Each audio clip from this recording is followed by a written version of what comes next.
So how do you actually do your first foreclosure investor deal? This is Dave at TitleSearch.com. You've probably looked at the blogs, you've looked at all the websites, you're ready to do your first deal. How do you go about taking action and taking steps to do it?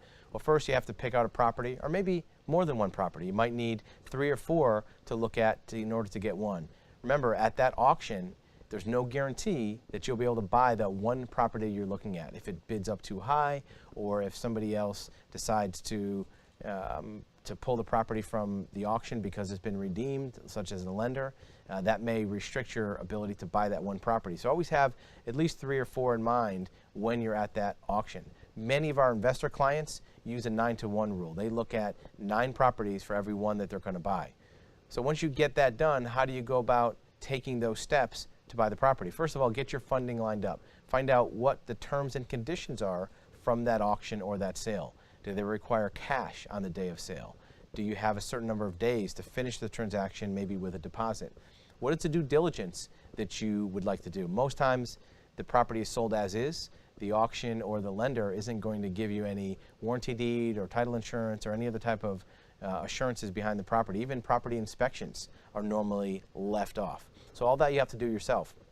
What type of access will you have in advance? Will you be able to get in and look inside to make sure that, let's say, appliances are there, there's no major damage? If you can't, what are other ways maybe you can get that information? Well, some of our investor clients will use old MLS listing pictures to see if there's interior shots. In some cases, the lender will have done an appraisal, which will have interior shots that you can take a look at.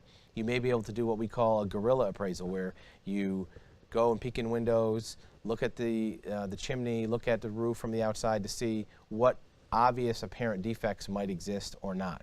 Then there's the legal due diligence.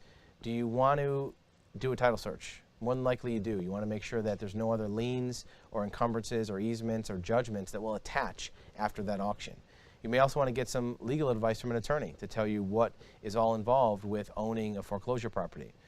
You may also take a look at insurance to see if there's excessive insurance claims on that property prior to owning it, so that it will affect your insurance rates. Go ahead and do all these things. It sounds like maybe a lot of work, but remember, you're buying a property for 15 or 20% below market value. That could be tens of thousands of dollars that you'll be saving. Not only saving on the price, but you'll be saving on closing costs. On a typical retail MLS type deal, you'll pay $7,000 to $10,000 just in closing costs, including commissions and all the other fees.